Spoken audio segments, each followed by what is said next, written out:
Now, later on today in the Dáil, the second stage of a bill to ban hare coursing in Ireland will be debated before it is voted on next Wednesday. Hare coursing, if people are not so familiar with it, is a competitive activity that is typically conducted in enclosed fields where hares are given a head start and two greyhounds, which are muzzled, are released to chase them. The first dog to make the hare turn wins, indicated by coloured flags corresponding to the dog's collars. Hare coursing has faced much criticism over concerns around animal cruelty and is banned in many countries. Here, though, it continues under regulations governed by the Greyhound Industry Act and administered by the Irish Coursing Club. Those who agree with it say it is part of rural life and that it cannot be tagged as animal cruelty. And those who oppose it as a sport say it is barbaric. So let's discuss those views. We're joined here in studio now by Paul Murphy, People Before Profit Solidarity TD, and Peter Chapclear, Fianna Fáil TD for Carlow-Kilkenny. Good morning to you both. Good morning. Good morning. So Peter, I will come to you in just a moment to outline why you think the practice should continue. But first, Paul Murphy, you are bringing this bill forward. Why do you want the law to change? Because I think this is a cruel practice and Ireland should catch up with the rest of Europe, apart from two countries, in outlawing it. What is involved here is the capture of thousands of Irish hares on a yearly basis. They're put in cages temporarily and then they're put in enclosures with each other. They're solitary creatures, but now they're all in these enclosures together. They're kept for up to a couple of months. They're trained and then they're chased after by dogs. The reason that they run, the whole basis of the so-called sport, is because they're terrified they're going to be killed by the dogs. In the majority of cases, of course, they're not killed. The dogs are now muzzled, but nonetheless they are terrified. In very many cases they are injured. They're sometimes thrown into the air and sometimes they're killed. You still have a whole number of deaths on the tracks every single year and then in the aftermath. And we should not, as a society in 2016, be treating beautiful Irish hares in this way for our entertainment. So, Peter, you heard there the issues that Paul has and concerns around this hare coursing. He says it's a cruel practice. Tell us what you think about the benefits of keeping this activity. Yeah, well, first of all, hare coursing is a really popular rural tradition. Irish coursing clubs, there's about 89 affiliate clubs around the country, so it's hugely popular right across the country, particularly in rural Ireland. And my constituency in Carlow-Kilkenny would have a huge following. And the key thing here is that hare coursing is one of the most regulated sports in Ireland. They have to have a vet on course or they cannot run. They have wildlife stewards. They have their own Irish Coursing Club stewards. And the last thing any club wants to see is a hare hurt. But this is a tradition. Economically, it's worth about 70 million euro to the Irish economy. Every single year, it only runs in the winter months, but in Tipperary and Clonmel, the national meeting is held in February. There are 10,000 spectators turn up to this. It's worth about 16 or 17 million to the local economy. So economically, it's a huge driver. But actually, as a sport and as a rural tradition, as I said, this has been going for the last 110 years since Coursing Club was founded in Ireland. So you're clearly stating it's popular and the social and economic benefits, but can you at its heart say that it's cruel? When you hear about hares during the course of events being killed, we understand the dogs are muzzled, but they can be crushed, they can be thrown in the air. The shock and the stress that could be caused to them during this activity. Yeah, hares are actually legally protected under the Wildlife Act in Ireland. And as I said to you, coursing as it already operates under one of the most tightly controlled regulatory frameworks in any field sport in Ireland.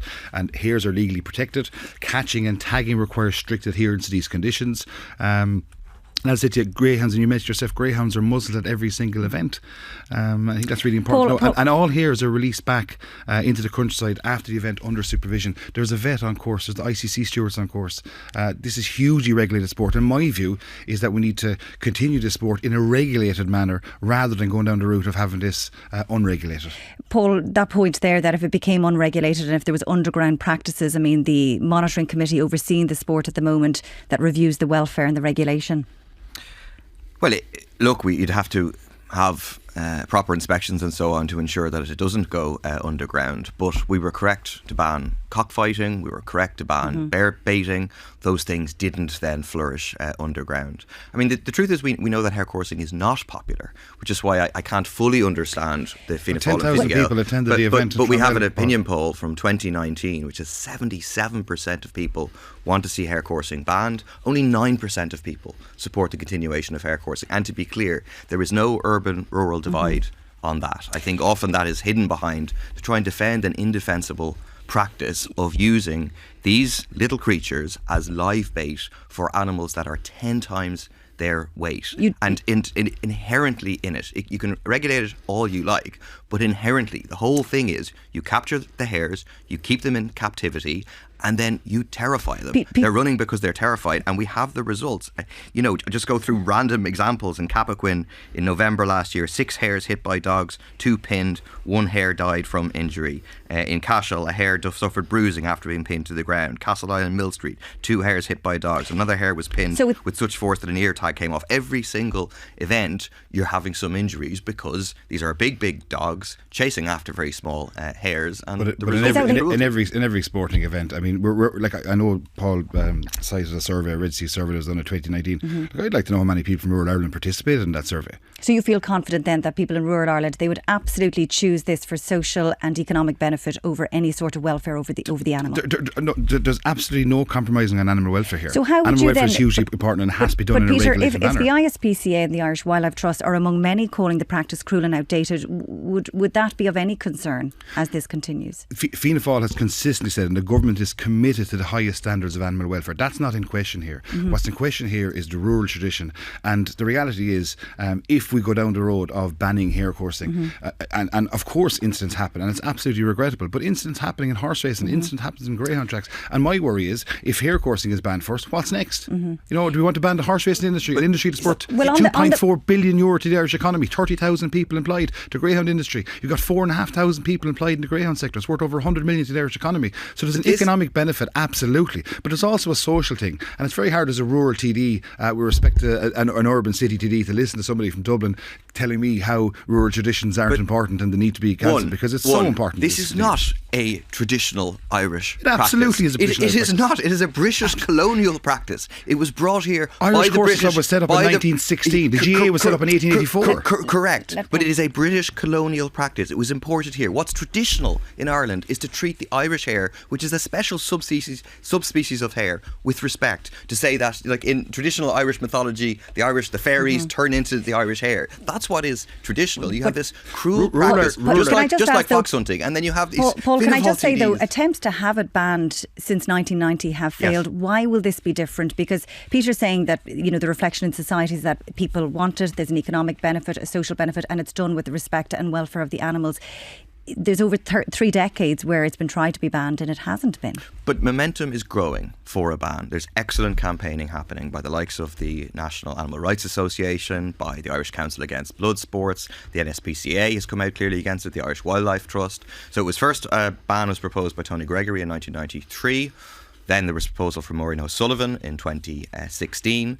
I think we will have the most TDs ever voting for a ban this time. We're still appealing for Fianna Fáil, Fine Gael, Sinn Féin TDs to be allowed a free vote, to vote with their conscience on this issue. Because the essence of it, you can't say we're going to continue with hare coursing, but on the basis of protection of animal welfare. The whole thing is based on cruelty of terrifying little Irish hares. That's the whole thing. With the greatest respect, rural Ireland shouldn't be lectured about the countryside by people who don't live it. But there will be a vote and a conscience vote, as Paul says. So do you feel confident then that this vote will also go in favour of it continuing? Absolutely. I mean, government has been very clear in terms of its position, in terms of the support of this. There was a very detailed debate held a number of years ago in terms of the passage of the Animal Health and Welfare Act 2013. But this is a huge tradition in rural Ireland, in the constituency I represent. And I absolutely respect Paul's view. And I understand that there is a lot of feeling out there on this particular issue. But from my perspective, as a rural TD and the constituents that I represent, hare coursing is hugely important from a social, from an economic perspective. It's massive. And just separate to obviously the welfare concerns that we're highlighting here and discussing around the hares themselves, these protected species, but the claims that the sport satisfies associated gambling and profiteering by a few. Again, I don't accept that. I mean, that's something you could easily say in relation to the horse racing industry, in relation to the greyhound industry. We listened to the World Cup last night. I mean, gambling is a completely different argument. But again, from my perspective, from a rural pursuits tradition, it's so important that hare coursing is continued. It's so important that the rural traditions that we have and that we love and that we hold so dear are continued and continue to be supported by government. And the government has been very clear in its position that we're going to continue to support hare coursing along with the greyhound industry and along with the horse racing industry. And I spoke in the Dáil a number of weeks ago in relation to funding that was made available to the horse racing and greyhound industry, and it was Paul and some of his colleagues were vehemently opposed to funding into those industries, as I said, that are worth billions to the Irish economy, tens of thousands of jobs in the Irish economy. I don't think we should be spending over 100 million euros a year of public money to support greyhound racing and to put money into the pockets of the specifically talking about the hare coursing today in the country in terms of hare. I think you're deluded, Paul, in relation to your understanding of rural Ireland. It's very hard to listen to somebody from Dublin City to understand rural Ireland. The vast majority of people. Have you ever been to a hare coursing event in your life? The vast majority of people. We will allow for you to discuss this further because it will be debated in the Dáil. Have you ever been to a hare coursing event in your life? You haven't. I haven't been to an execution either. I'm also opposed to it, but I've watched them on. You don't understand it, Paul. You don't We'll have to leave it there. Both of you obviously clearly divided on hare coursing. Much more to be debated on, but it will be, as we were saying, discussed further, and there will be a vote next week, which you will both be clearly interested in, and many people interested in this debate today. Thank you so much to you both, Paul Murphy and Peter Chapclear, Fianna Fáil TD for Carlow-Kilkenny. Thank you both.